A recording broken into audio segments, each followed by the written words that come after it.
Hey everybody, I'm Dave with Growing the Home Garden. Today I am on the front porch of our old house and what might be the last video I ever do at this place. We've moved to the other house and we're just doing some cleanup and last minute things before we put this home on the market and sell it to some other person who's going to live in it and hopefully enjoy it as much as we have. A lot has happened in this home. We've been in it for 17 years. Had 5 children here, and one of them was even born inside this very house. So there's a lot of great memories at this place. But today I wanted to give you a last minute look to see what this house looks like from the outside, mostly the gardens. We're not going to go in the house or anything like that because this is a gardening channel, not a house channel. But we're going to take a look at the gardens and you can see what things look like right now, and there's a lot that I need to do to get it ready. Starting here in the front yard, we've got these red buds, which are always gorgeous this time of year. We are just past the prime for the Yoshino cherry tree. But here is the front garden. There's a lot going on here. I need to trim those yews so they can get cut back a little bit. We've got some heuchera growing, hostas, they're looking good. Definitely need to weed out some of this henbit and remulch. I've got a little bit of a rogue weed there I need to take care of, but this is Beni Shishihanga, Japanese maple, got from Mr. Maple years ago. Some irises, more of the yews, and I think I paid $10 total for all the yews way back when because they were on the discount rack. But they all need to be cut back really well.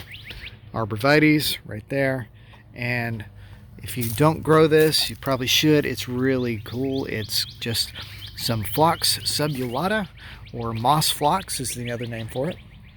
We've got Solomon seal right up here by the front.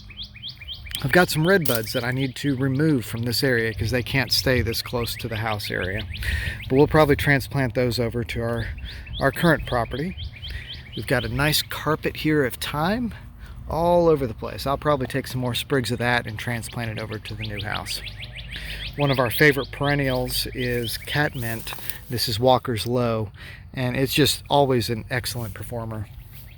Camellias have looked better. They really got hurt in that big frost, not this past year, but the year before in December, and they've just never quite recovered. We added some little cypress over here in the middle, and this whole bed needs to be mulched. We're probably going to trim it back a little bit, cut it a little, make a smaller garden area out of it.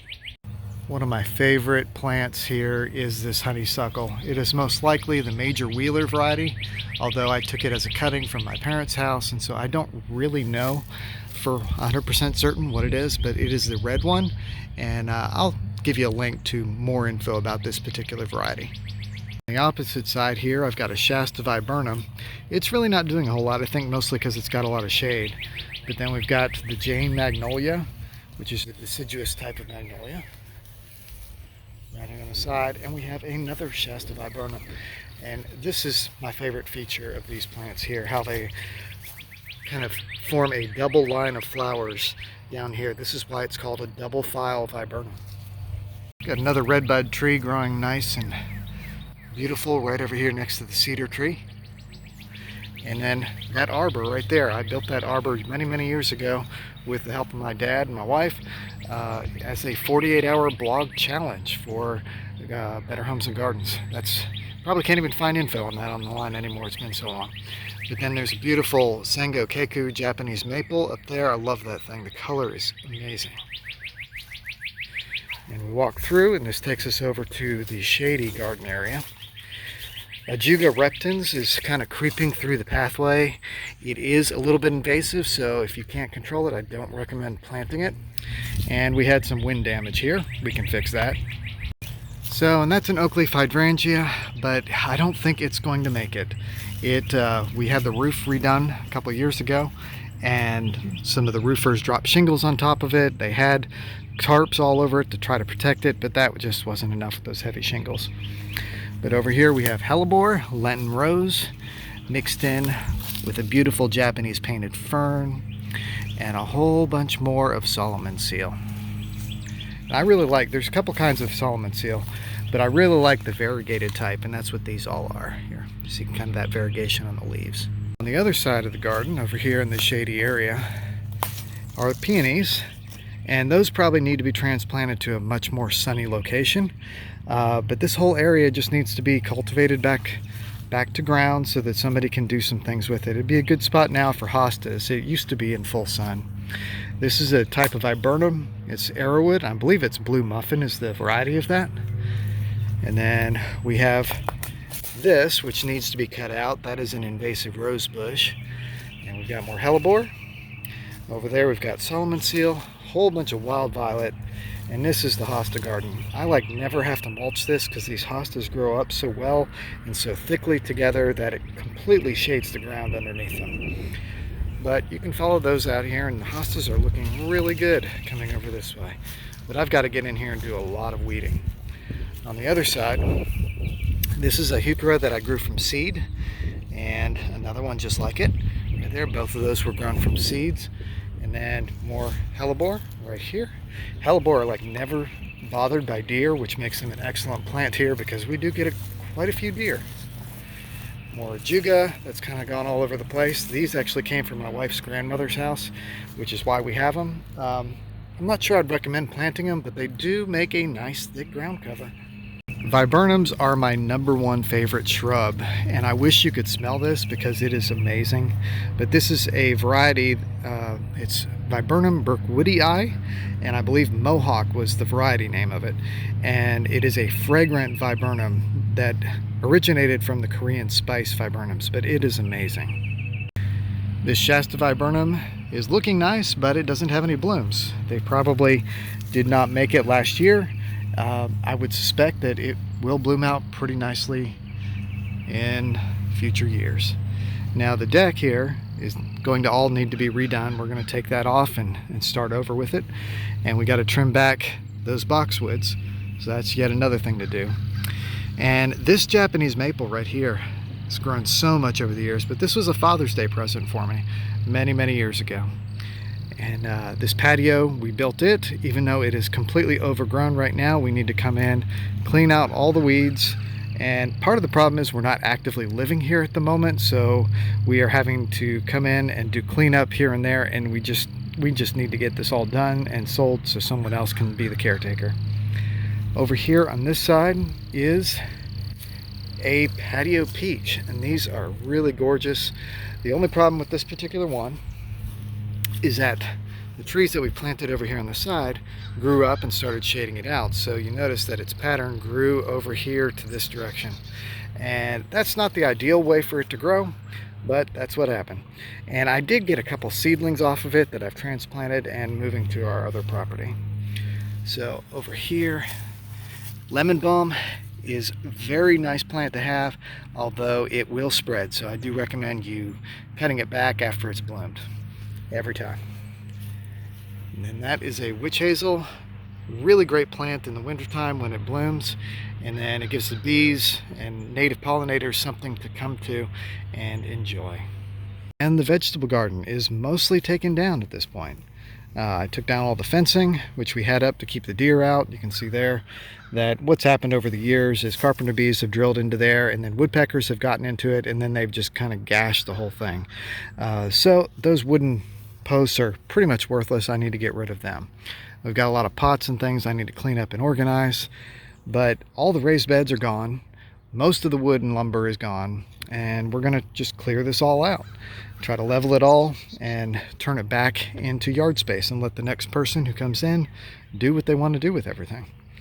One interesting thing to note over here is I let some garlic go to seed one year, and it has supplied us with a huge amount of garlic right here. All these little stalks are garlic. So I'll probably harvest some of these and try to transplant them over because eventually they'll just get ruined. Somebody will come in here and probably mow it all down and won't know what they are. So better that they can be used for something.